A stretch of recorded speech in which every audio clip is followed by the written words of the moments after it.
The Macabre World podcast is brought to you by Darker Art Studio, home of real human bone jewelry. Stock and custom pieces are available, so visit us on the web at www.darkerartstudio.com and show them your darker art side.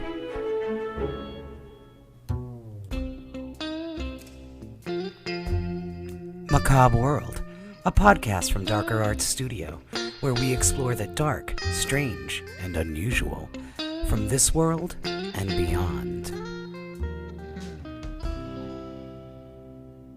Hello, and thank you for tuning into the Macabre World podcast. I'm your host, Rocky Digati, and with me today is Gabriel Castillo. And do you go by Gabriel, or do you want to be Gabe? How do you prefer? Whatever's clever. Gabriel's fine. Gabe. Okay. Yeah, Okay.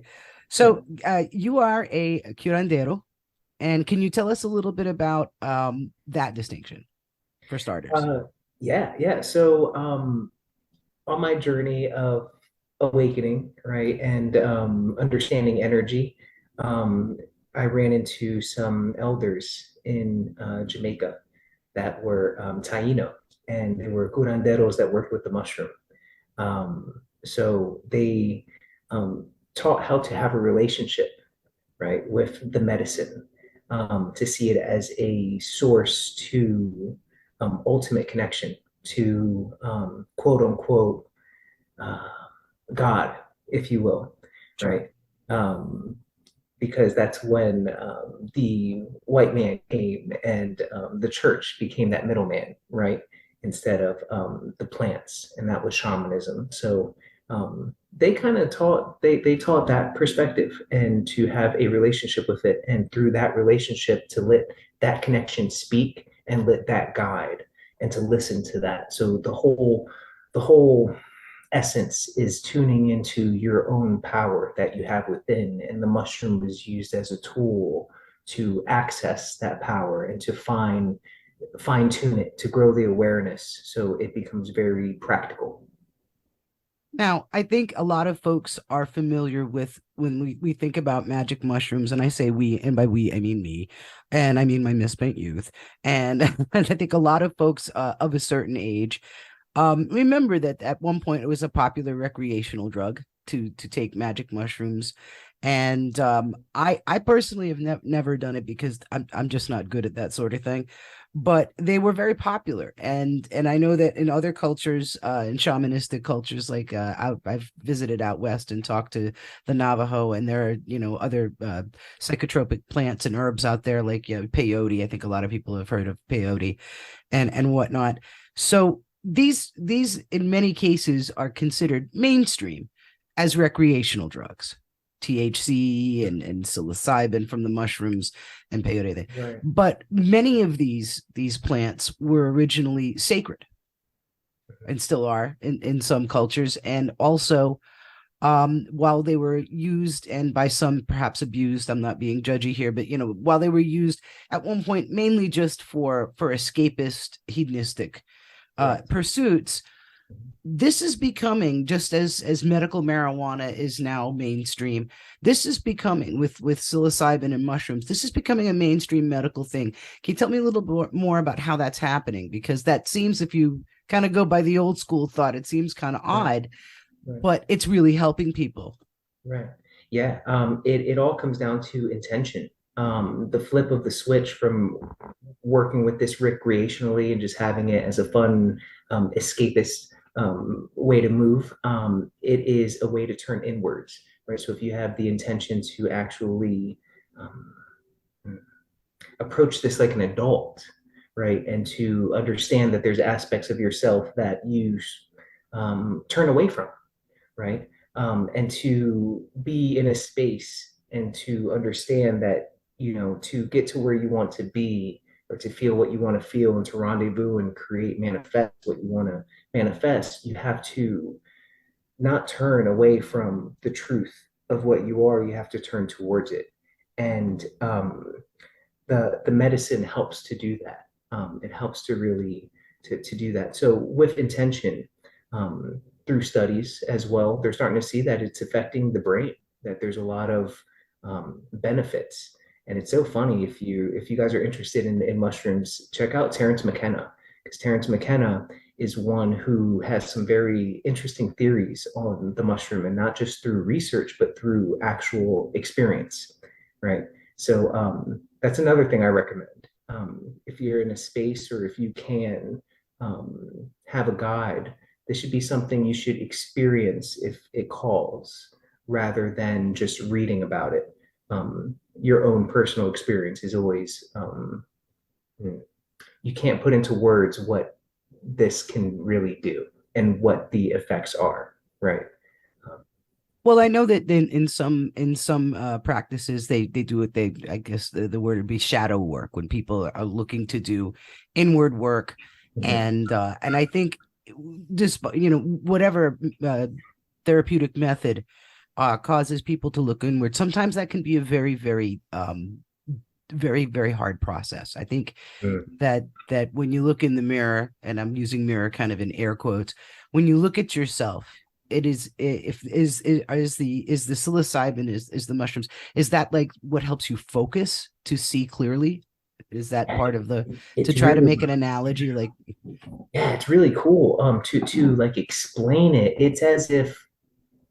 hmm, it's as if the psilocybin is a chemical that once it enters your body, there's receptors in your brain and inside of you that have been waiting for it.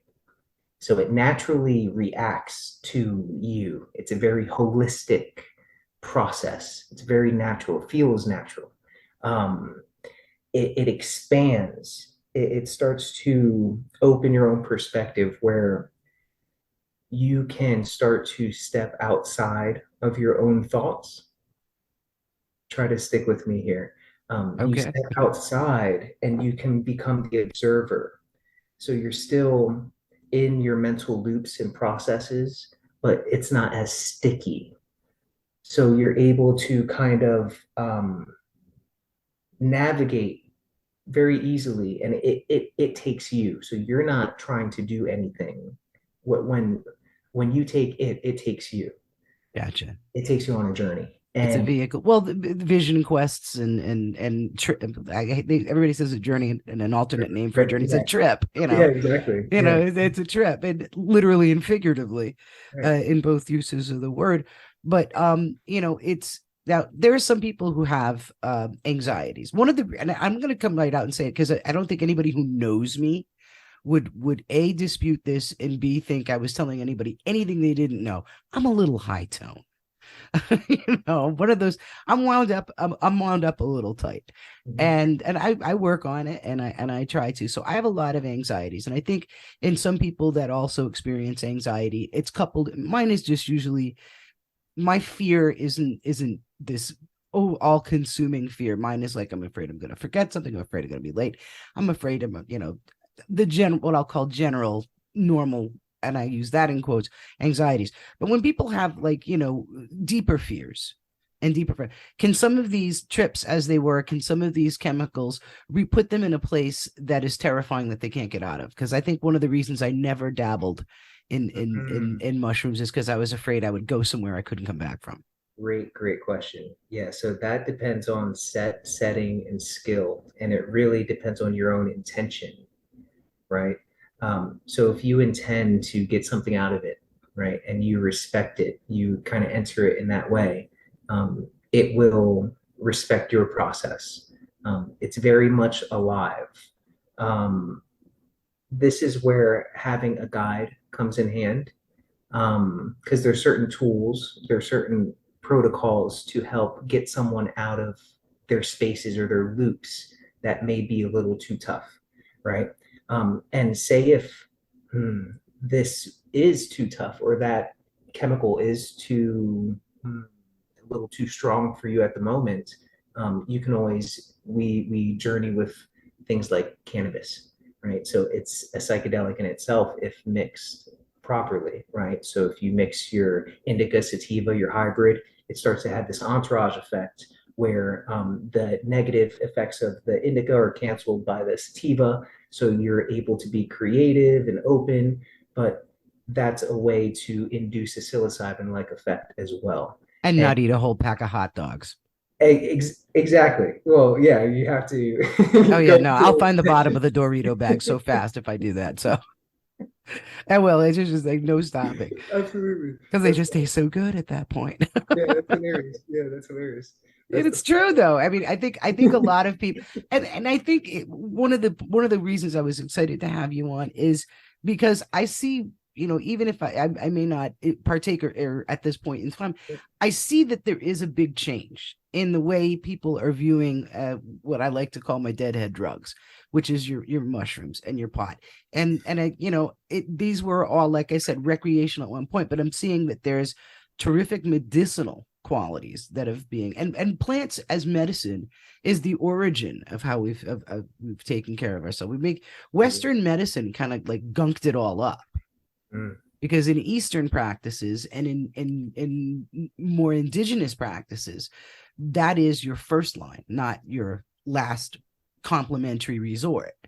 mm, And it seems there's some very interesting statistics if you look at places where they have a lot of longevity, places where they do practice a lot of naturopathic medicine.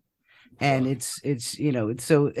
I think that because there are there not trials and studies being done for both THC and psilocybin for people who have severe personality disorders, bipolar disorders, Wow. Mhm. and some of the axis 2 type of disorders that initially are not typically known to respond to medication, Mhm.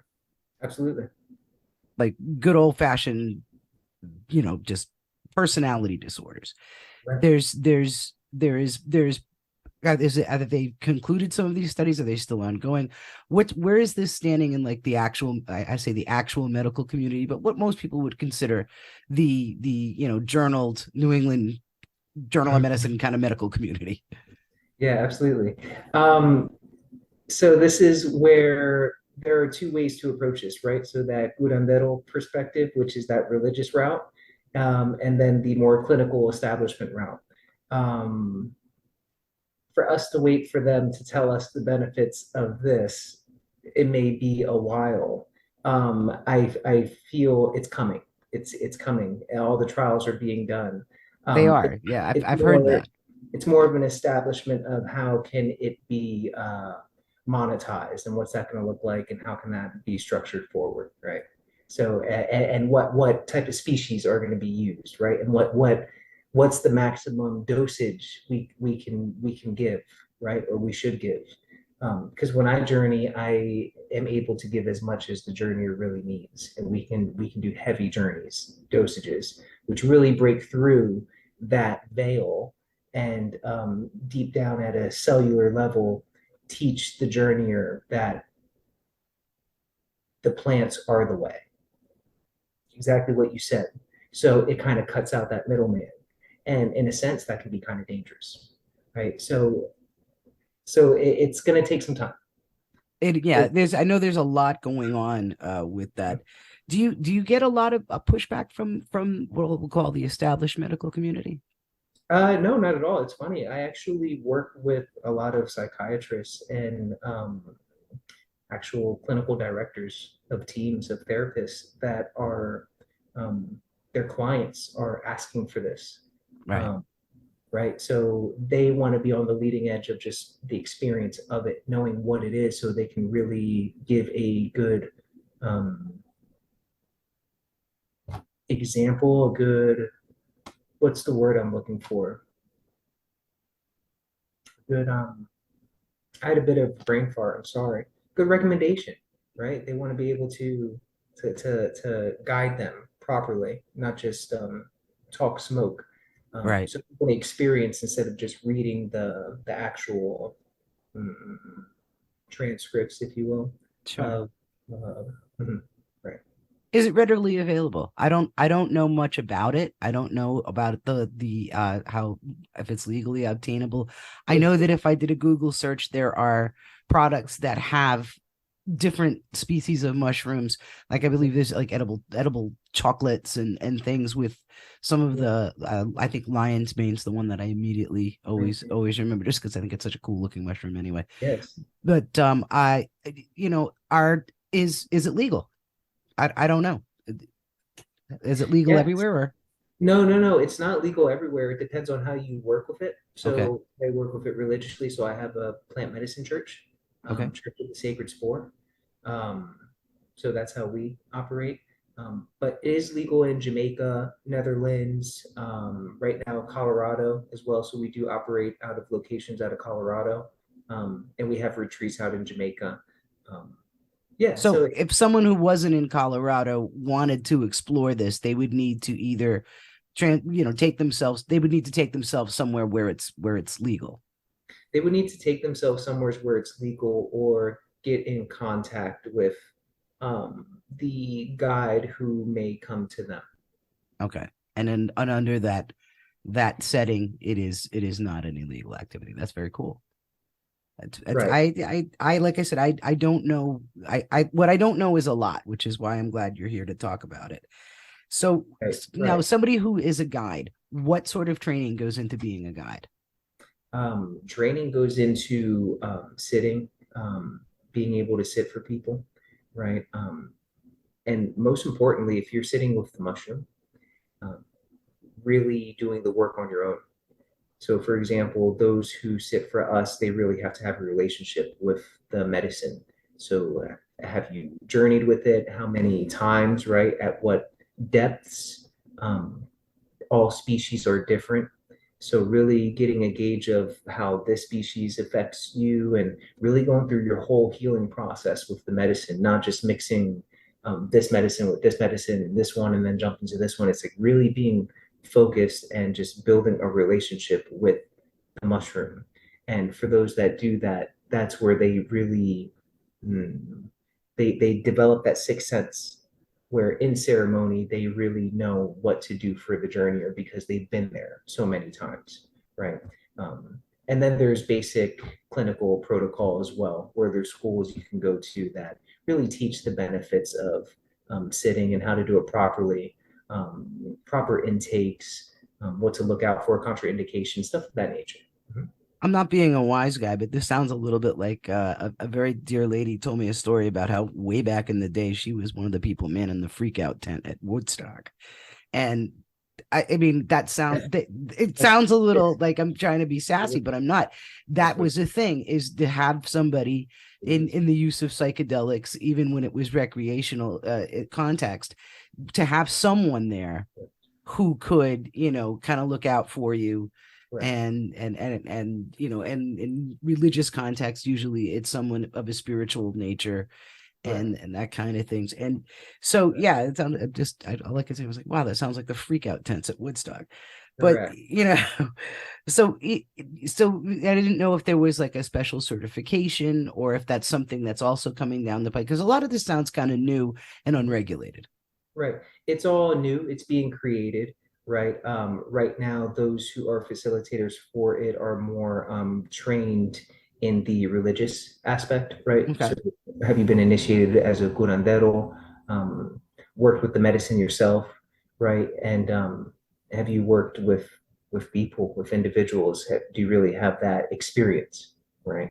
Because every journey is different. Um, and, Which and the stands to goal, reason. the goal is to be able to get to a point as a facilitator where you can give the journeyer as much as they need and as much as they're ready for, because you can handle that freak out. Like for myself, I welcome the freak out. I don't try to stay away from it. That's Is the that the difference. breakthrough? Right. That's the difference between the clinical approach and kind of that religious aspect. I don't see the harm in that, going to that place. Others, there would just be more of a very slow procedure of going to it. I want to wake the individual up. I don't want to create a revolving door. Right. So the tiptoeing, not so much, but running straight toward. Correct. Mhm. But that you used the word, a word I'm familiar with only from we had a brief conversation before we got on air, and I've mentioned it in the podcast that my mother's family's from Portugal, and my grandmother was an herbalist. And I mean, I grew up like, when I was a kid, we got dirt tea. Yeah, I just say it, I could taste it. But my grandmother would make these teas and things, and we'd have all these herb cues. Everybody else got cherry cough drops, and I got these weird things. So, but it was it was very good. I found out in my 20s that I was allergic to a very common antibiotic simply because I'd never had it. The doctor couldn't believe I'd gone that long and never had that antibiotic. And I said, well, we didn't go for the doctor to everything, you know. And I Wow. and later in life, I experienced that I'm not resistant to them, and when they need to work, they do, because I wasn't inundated with them as a Mm. child, and I'm very grateful for that, and I'm grateful for all that I was learning. But the word curandero, and you know, I'm familiar with the Portuguese is almost the same type of word. It's Spanish word, yes. Yes, Yes. yes. Mhm. And it's incredibly obvious that you have a Spanish surname. Is this something that your family has been involved in? Is this something that goes back? How, you know, personalize this for me. How is this part of your culture? Yeah, that's so funny. I am Taino, so my bloodline is Taino. We were the first of the ones that Columbus stumbled upon, Wow, right? yeah. Yeah. So we were practicing shamanism, and this was something that I really woke up to and really had to research on my own, right? My family was never the type to be medicine people. I know they come from that lineage, but they were in the matrix of it all, right? They just weren't able to access that. They didn't allow themselves to go there. Um, so that's how that really is established in my family, and how it evoked. It came from literally the stars. It was a natural evocation of a journey, and just listening to the intuition, which was leading me to the mushroom. And I never wanted to do this work. I was just on the quest of healing myself and just finding the way for me to operate and just to be happy in this realm. And what naturally unfolded was this medicine speaking, and developing a relationship in a way where all this creation is not my own. It is from something else. It's a source. My ego is gone. This has nothing to do with me anymore. Um, and it's just been a blessing. And that connection, just being able to step into your inner healer, your knower, to know that um, there is no middleman, right? You can heal yourself. There are plants that can do the work. That understanding and stepping into that to me is what a healer is.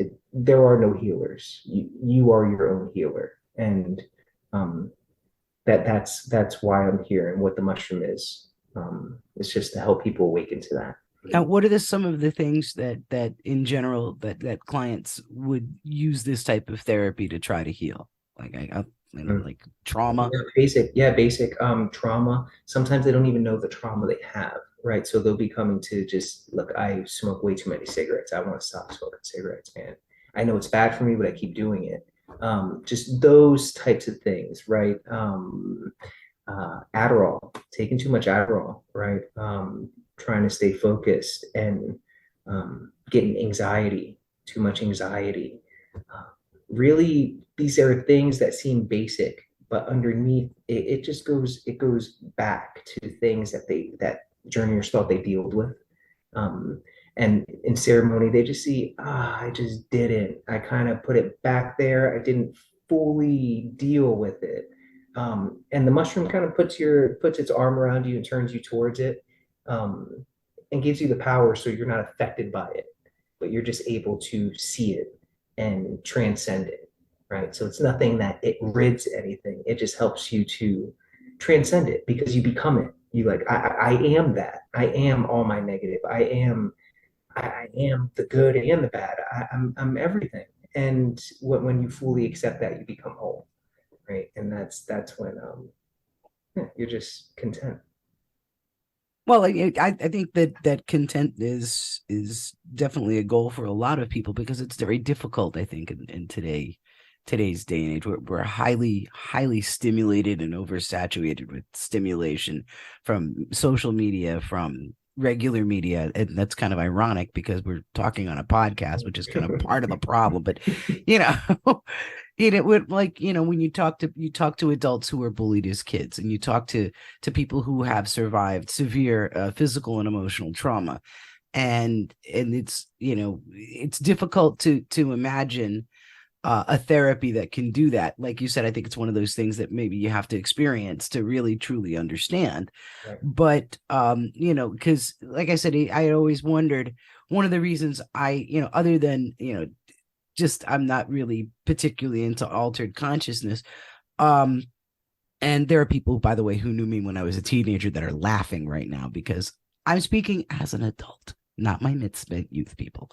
Um, you know, but it's difficult to think that if to picture someone, like I said, if you have had severe traumas, if you think of people who have been victims of violent crimes, other things, I'm just speaking generically of generic trauma, Right. that if they were to step out of themselves, if they were to chemically aided go on a journey, if they were to get tripped out, that wouldn't be, that there isn't a risk that there is a negative impact, the bad trip, so to say. Is that possible? Like, I don't know, again, I don't know that much about mushrooms. Is it possible to go on a quote unquote bad trip? No, there is no bad trip. It really depends on, I guess this depends on who your guide is, right? For me, for my journeyers, there is no bad trip. If they go overboard, there's medicines like hape, which is tobacco snuffs. They can be used to really ground the individual. So they get out of their head and they come back to the space. Their journey still progresses and still goes on, but they have more control, So it right? reels them in. Right. Absolutely. So there's ways like that. But typically this is the last resort for the journeyers, right? They've tried everything. They've tried everything. They don't want to do this. It's their last resort. And when they come in that regard, they're ready to face whatever's there. They're ready. They're ready to do it. And with that mindset, with that intention, magic happens. Mhm. Well, that makes sense. It wouldn't be it's not an accident or a surprise. Right. And so there are a lot of mushroom supplements that are out there, because mushrooms are very hip, psychedelic or not. Mushrooms are very hip right now. Mhm. And there's a lot of nutritional supplements that are common market available that do not that claim to purport to increase things like focus, energy, and Right. that sort of thing. Are you involved at all with like the knowledge of how those work? I mean, those types of things in Yeah, similar enhancements. yeah, absolutely, absolutely. See, that's the beauty of kind of this magic mushroom experience because when the journeys go deep on it, they feel the power of it. They see like, like what the hell? Like this is crazy how what I'm able to see, and it's a little mushroom, right? So they're able to see now, oh, there is potential in these other mushrooms, these just other species, these variants, right? So there's a deeper intention. So it kind of maybe that placebo effect can help it out, right? But I teach everyone to follow their intuition, right? So there's so many products, but the mushroom is the mushroom, the mushroom. So lion's mane is great. Chaga, yeah, there's a whole variety for the brain, for DNA cleansing, for balancing your immunity, right? Some great stuff. Mhm. Well, fungus is actually pretty highly regarded. I mean, I think of okay, so I drank it by accident and I didn't like it, but I think of like kombucha. Kombucha, how do you say that? Kombucha, Yeah, yeah, yeah. Well, it looks, and frankly, I think it tastes like pond scum, but it does have a lot of beneficial right, growth to it. There's a lot of growth. People take probiotics all the time, right, and so the idea of balancing things like fungus and bacteria right, for optimum health right. isn't crazy. Right. Penicillin, right? Perfect example. It's Yeah. not it's yeah, penicillin. Right from the And mushroom. so molds, fungus, and everything have had a medicinal. They've been in our back pocket all along. Absolutely. Yeah, I think with the cultural aspect. I just want to make sure I get this in also. For folks to you've written quite a bit on the subject, including the secrets to using magic mushrooms, shamanic sound healing, which I'm going to ask about momentarily, and also the power of psilocybin. And that, as well as all of your other books, both authored and contributing author, can be found on Amazon if they just plug in your name, Gabriel Castillo. And also, they can go to finallydetached.com and get more information and learn a little bit more about how, if folks are curious, getting involved with what you do. Absolutely. Yeah. And what is shamanic sound healing? I'm completely ignorant on that. Right. Yeah. So shamanic sound healing is it's using sound to heal and to evoke healing in another person, right? So as a curandera or curandero, you tune into your source, you tune into yourself, you clear out, and then from there you can channel, right? You can chant, right? Medicine songs. You start to be guided in what to do, right? So that is what shamanic sound healing is. It's very similar to sound healing and following your intuition, but it's just a deeper connection to the medicine, right? So sometimes we microdose with that, right? We bring a little bit of medicine into the mix. We call in the ancestors. We give thanks for the directions, elements, right? And then we really diagnose the individual energetically. So we'll play the same bowls, right? We'll see how the body reacts. We'll know the intention prior. We'll set that intentional prayer, but we'll just really observe and tune into our deeper space. And from there, we have a session, a guided session of just pure sound. So it can involve flute playing, shamanic drumming, sound healing with the bowls, as well as sound waves. Love to get into sound waves, solfeggio frequencies. Oh, So wow. we have layers of things going on. Well, I mean, drumming has universally been, there are many faiths, and music and spirituality has been linked right along. But it's funny, when you were speaking, I'm a huge fan, and I highly recommend his autobiography if anybody is a fan or would like to learn more, is of Carlos Santana. Mm, And in addition to being an amazing musician, he's an incredible human. He's really good, a mhm. really, really good guy. And one of the themes he speaks of in his book, and I think you're touching on this, being a musician, this is kind of how I guess I get a process. He talks about what he calls the universal tone, Mm, and the universal tone being that, as in the tone of the universe, mm, and that there are that through music you can find that oneness, and mm, music being silent. And so I think, very much, but like I said, there are spiritual practices in native in indigenous people. There's drumming there, and right, drumming in also in African and Afro-Cuban religions and things like that. You're gonna find that mm, rhythm.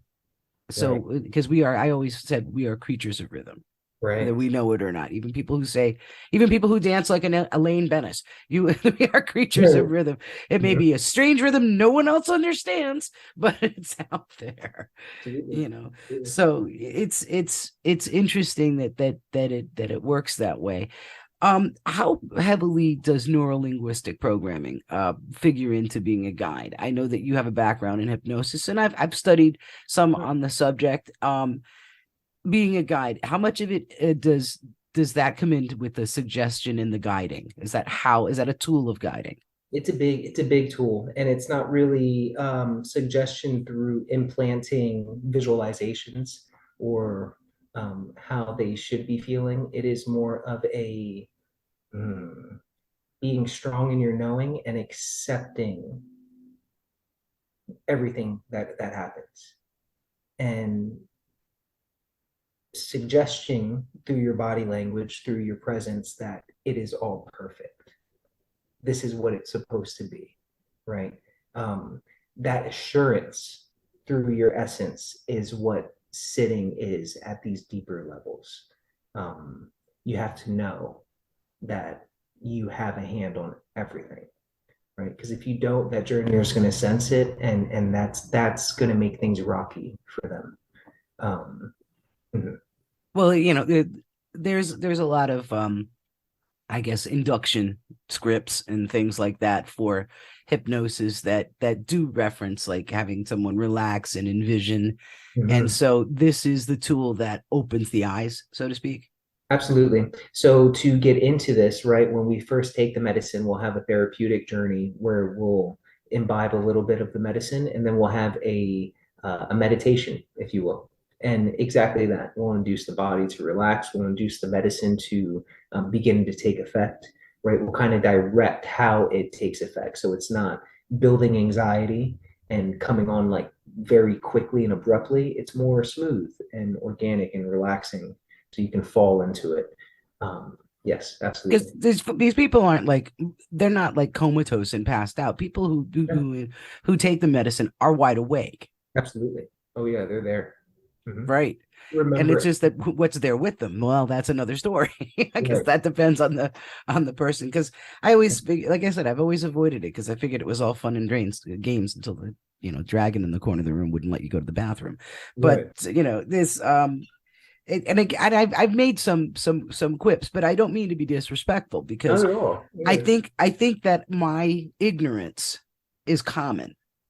I Yeah. think that I I have agree. a similar view that a lot of people would say, well, hey, this used to just be kind of a crazy Yeah. thing. What's going on with it now? But Absolutely. there are, one only has to look up, go on. There is a huge movement right now, both in traditional medicine as well as in spiritual Yeah. pursuits for the benefits of psilocybin. Hmm. This Absolutely. isn't some kooky thing. Right. It's all plant medicines. It's this kind of archaic revival, right? It's coming back at a time where contrast is starting to increase, right? So it's kind of yeah, it's about time, right? It's organic. It's a new paradigm. Well, I think we need that. Mhm. And not that I mean I work in established medicine. I work in the medical field. Mhm. And I'm not an anti-medical field. I'm noticing that mainstream, and I'm again using the air quotes, mainstream medical has opened its eyes a lot. And Mhm. there are huge cancer centers that now have complementary medicine that include practices such as herbalism, acupuncture. They're looking at nutrition differently. They're Yeah, looking at well, like I said, THC right, is now looked at a little differently for. right. And there are patients that suffer from conditions like epilepsy and other that are finding, and PTSD is apparently very Yeah. one of the high on the list. And I guess that's what I was trying to think of when I was thinking of, like, what would be, because I was playing devil's advocate in my head, like what would be the dangers of this if you have somebody who has severe PTSD. Mhm. I guess those of us that are ignorant lay people would say, oh my god, well, you give them something like this, they're just going to go right off the edge, because as soon as they get into a zone where they're confronting the trauma, Mhm. if they can't handle it on the day to day, and it's crippling them on a day to day. And I know some wonderful people who unfortunately have crippling PTSD. And you say, is this good for them? And what's the answer to that? Absolutely, It is. absolutely. I um I come from a family of veterans, and I highly recommend you guys check out Wiz Buckley, No Fallen Heroes, um, a squad pilot, who he may even be great on this podcast, but he's a squad pilot, Top Gun, who Okay. is a big advocate for psychedelics because it saved his life. Psychedelics saved my life. I used to be a football player, full of ego in college. I was a normal person. I don't think you're that abnormal. Right. And all this came about from just from these medicines, or these plants, right? These and I don't think it's just one or the other. I don't think it's going to be just plant, or if it's going to be just the establishment, or traditional medicine. I think it's both. I think it's I the like what a lot of places are doing where they're calling it complementary medicine, which is yeah. so in the example of a cancer patient, they receive conventional Hmm. chemotherapeutic treatment, Hmm. and they receive, oncology care. They get their PET scans, they get their blood work done. They do everything a quote unquote regular cancer patient does. But some of the complements to that are some of the things like THC to combat some of the sickness that can go along with the cytotoxins. And some of the other like acupuncture, some of the meditation, and it's now starting to come together under one roof in a lot of cancer centers. And I Yes, think that's really important. I think we're whole beings that need to be healed as such. absolutely. And it's very big in end of life too. So yes, so Yes. I think it's starting to enter that arena big time. Because I mean, I think that there's I don't know any other way to say it. There's a lot of people that whether they're sick or not, whether they're old or not, from either their upbringing or just from what they've experienced in their life, they're terrified of death. And sometimes people will take that terror and it keeps them from living. Hmm. And that's, You said it. yeah, a huge part of that. And it's, there are people I can think of, that we've all met Mhm. that are basically in their own mental prison. Right. And you say in a lot of cases, this is the key. Yeah. We all are to some degree, right? And yes, this is a great key. This has been my key, and this is why I speak for it. Mhm. And that's wonderful. Again, folks can find out more if they can go to finallydetached.com. They can look up your books and writings and contributions on Amazon under Gabriel Castillo. And what's new? What's down the pike? What you doing? What's the next big thing? Oh yeah, that's great. Right now we are um, putting together some retreats for actual shamanic sound healing, right? For the accreditation of students, right? So to step into the training to become certified as a shamanic sound healer. That's something that's in the works right And do now. you do retreats in areas like Colorado or Jamaica for Absolutely. people who want to experience the psilocybin until Absolutely. it's available in their locale? They can. Absolutely. So what the best way to approach that, if there was interest, is just to go to the website to www.finallydetach, and there's a little fill form in the front page. As long as you fill that out, we would be able to schedule a call, and then we can just really get a rundown of what you're looking for, and then we can set something up. Mhm. Wonderful. Well, I can't thank you enough for educating me because I didn't I feel like I'm walking out of this knowing a whole lot more. I'm very appreciative for all that you do to help folks, and I'm hoping that this will be a continued trend that we have more complementary medicine for all of us because Yes. I think we all deserve to feel better. Yeah, absolutely. Yeah. Thank you so much. Mhm. Oh, it was my pleasure. And thank you so much, folks, for listening. And remember, stay kooky out there. Thank you for listening to Macabre World. You can find us on the web at www.darkerartsstudio.com.